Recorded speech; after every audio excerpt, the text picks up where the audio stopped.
Martin Scorsese's 1995 classic Casino is his extravagant, epic Las Vegas gangster movie starring Robert De Niro, Joe Pesci and Sharon Stone, charting the rise and fall of the Vegas mob, with De Niro's Sam Ace Rothstein, Pesci's Nicky Santoro, and Stone's Ginger at the center.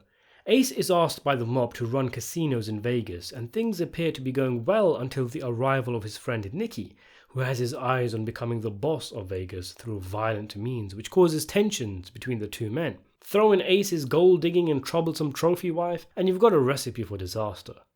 It's crazy to think that the movie was not exactly unanimously well received when it came out. It was nominated for just a single Oscar and was dismissed by many as a Goodfellas clone, only really finding a reputation for itself on the home video market. Today the movie is a staple of the Mafia genre and one of my favourite crime films, drenched in violence and excess. It's disturbing and yet it's so beautiful. It's quite possibly Scorsese's quintessential film, with the maestro firing on all cylinders. The actors all bring their A game, the creativity and the camera work is incredible, and it's all wrapped up in a compelling 3-hour narrative that flies by and reaches a level of poignancy that was rare for Scorsese films at the time. Ideas like not knowing how good you had it until it's gone and the best is over are themes associated with the likes of The Sopranos, something Scorsese later tackled in detail with The Irishman, and it's touched on in Casino. In fact, Casino sits at an interesting place in Scorsese's Italian mafia movie output. Mean Streets is about the street-level thugs growing up on the streets of Little Italy. Goodfellas is about mid-level mobsters climbing the ranks, and The Irishman is about aged gangsters looking back on their lives, full of regret and reflection. Casino then, in terms of the level of the top-level untouchable mafioso in the film, Scorsese's creative ability and his power in Hollywood at the time operate at peak level compared to these four films. Even the way the films were made, Mean Streets being a film Scorsese cobbled together with a low budget, Scorsese's passion project Goodfellas struggling to get made until stars like De Niro boarded the project, and The Irishman being made at a time when gangster films were so out of fashion that every major studio rejected the film and Scorsese had to turn to the streaming platform Netflix to make the movie. Casino, on the other hand, was so easy to make, it wasn't even a Scorsese project, it was a studio project that Scorsese was approached to direct, even though he had no plans to make mob movies again at the time, and it had only been a few years since he made Goodfellas. And this is kind of what I wanted to talk about today, and that is that Casino is a metaphor for the Hollywood New Wave, the period in which directors like Scorsese emerged onto the scene. Of course, it's worth mentioning one of the intentional analogies that Marty plays throughout the film, which he has spoken about in the past, is the comparison of events depicted in the film with the biblical expulsion of characters from heaven. There are numerous images in the film that support this, like the shot of the casino players leaving the casino being shot with heavy white light behind them. It's like they've enjoyed the fruits and bounties of this paradise for years, growing old, fat and crippled, and now they're expelled for their gluttony. Nicky could have had any woman he wanted, but he goes for the one woman who is forbidden to him, much like the idea of eating from the forbidden tree. Remo Gaji, the highest-ranking gangster in the film, whose word is law, is often filmed with a heavenly light above him, and Las Vegas, of course, is directly labelled as paradise in the film, with the character adding, "In the end, we fucked it all up." The film is Scorsese's Paradise Lost, and the concept that the likes of Sam, Nicky, Ginger, and the bosses back home had anything they wanted. They had suitcases full of cash coming home every week. They had the money, they had power, they had influence, they had it all. And yet they ruined it through their own greed and mishandling. The movie is coated with this subtle religious metaphor, and it gives the film a poignant feel. There's something quite sad about it. The idea that after all the killings and fightings and bickering, once it's all over and it all comes crashing down, only then do the characters appreciate and realize what they had. It reminds me of the James Cagney gangster film, The Roaring Twenties, where similar themes were tackled, a movie which took a look at the vibrant and transformative decade of the 1920s, characterized by economic prosperity, rapid social and cultural changes, and a mood of exuberant optimism. In both films, there seems to be a sentiment that in spite of how repugnant, violent and degenerate the characters are, they were part of a vibrant and undeniably exciting era that has been replaced with something sanitized and far more dull. Today it looks like Disneyland, as a bittersweet Ace puts it at the end of the film, commenting on the new Las Vegas. It's tragic that these guys had the keys to the palaces and kingdoms, but they were not content and let it slip through their fingers.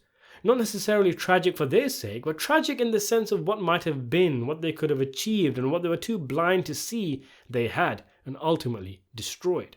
In and amongst all this, I find the rise and fall of the new wave a metaphor perfectly encapsulated by the events and sentiments of Casino. You can clearly see the similarities between what's happened to Hollywood and events that take place in Casino.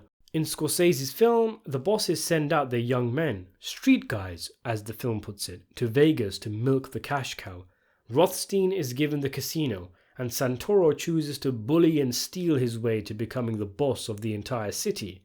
The Vegas mob has it all. They can do what they want. They are free, and they are even free from the constraints of their bosses back home, much like how the likes of Spielberg, Coppola and Friedkin were able to get away with all sorts, often shooting out on location so they wouldn't have the prying eyes of the producers over their shoulders. Friedkin, for example, filming a French Connection car chase on a street he didn't have permission on, resulting in a real crash we see in the film, and he straight up tortured his actors on set of The Exorcist. But Nicky becomes too wild and attracts the attention of the feds, and even Ace pointlessly goes to war with the Gaming Commission with his inflated sense of ego, and he makes a spectacle of himself on TV. But it isn't a problem for the bosses back home until the suitcases going back become lighter. Always the dollars, as Nicky says. Always the fucking dollars. Much like the Hollywood suits, the Mafia bosses in Casino end up being fed up with the attention, noise, lack of discipline and dwindling cash being brought in by Nicky Santoro, and they pull the plug on both his operation and his life, not to mention dozens of other mobsters also. The entire game is given up. The law even swoop in, as they would today if filmmakers dared to try anything like what Friedkin used to do.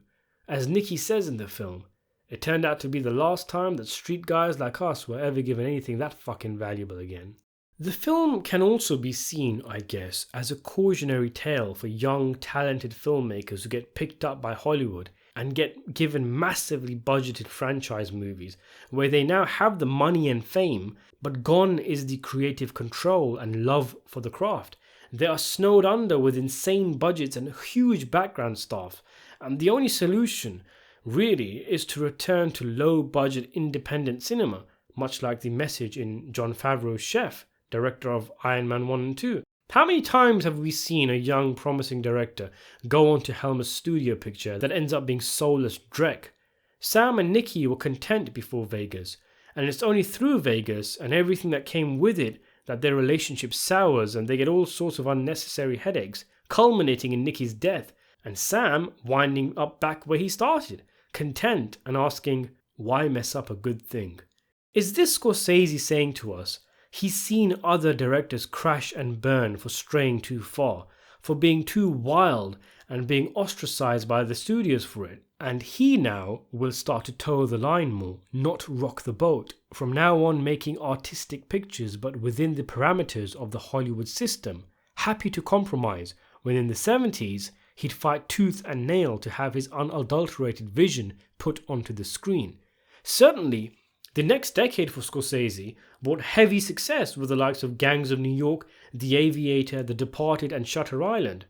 But compromises were made, like putting Cameron Diaz in Gangs and expanding on the love triangle at the behest of producer Harvey Weinstein. I've always thought that Scorsese made good movies in the noughties. It's his most consistent decade. But there's always been something off about these films, as I expanded on in another video. But one of my main gripes was that they felt too Hollywoody, that they were entertaining but they didn't have a point and lasting power.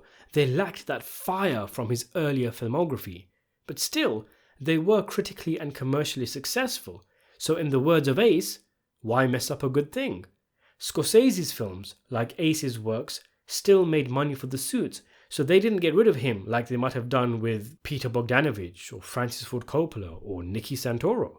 Rothstein's frustration at the way things are now may have been how Scorsese felt at the time in the mid-90s, that it's all gone, the drive, the spirit, the freedom of the new wave. But ironically, much like how Ace and Nicky didn't realize how good they had it at the time, Scorsese didn't realize how good he had it in the 90s, as his woes would only become amplified as the years went on, culminating in his infamous comments against Marvel cinema a few years ago, which we've discussed in a separate video. But the overall gist is that he doesn't consider movies like that cinema, that they lack a human spirit. Even the reception to Casino works with this sentiment we're discussing. People were dismissive about the film when it came out, and again, we just didn't know how good we had it. We didn't realize that Casino would be the last great Mafia film, made in a decade where creativity was still flourishing in the studio system. I think if it came out today, it would sweep the Oscars instead of being nominated for a measly one. It just goes to show how high the standards were in the 90s.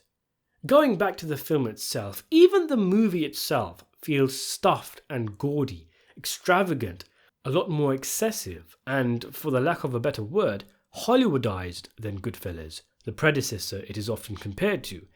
The music is wall to wall, the soundtrack is wacky, the suits are glamorous and glitzy. It feels intentionally overindulgent and outrageous. Heck, there's 2 narrators in the film, 3 at one point, and they even have Joe Pesci essentially playing the same popular character he played in Goodfellas for a second time, when Scorsese is usually not a man who repeats himself.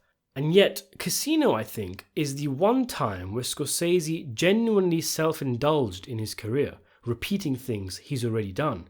It's like the movie, at least the crazy coked up scenes in Vegas, is a personification of the wild sets of Camino's Heaven's Gate, Nicky and the Hole in the Wall gang going completely out of control with all the freedom they had, until it all comes crashing down. And sometimes, like with Ace at the end of the film, and the likes of John Woo, M. Night Shyamalan, or Jon Favreau with his movie Chef, sometimes it's better to stop, go small, and go back to doing what you love, where the power is in your hands. And sometimes, like with Martin Brest, Michael Cimino, and Nicky Santoro, you don't get that opportunity, and you're punished for your mistakes and axed. And in come the suits, the studios and the producers, seizing up power and tightening their grip. As Ace puts it, after the Tangiers, the big corporations took it all over. Today, it looks like Disneyland.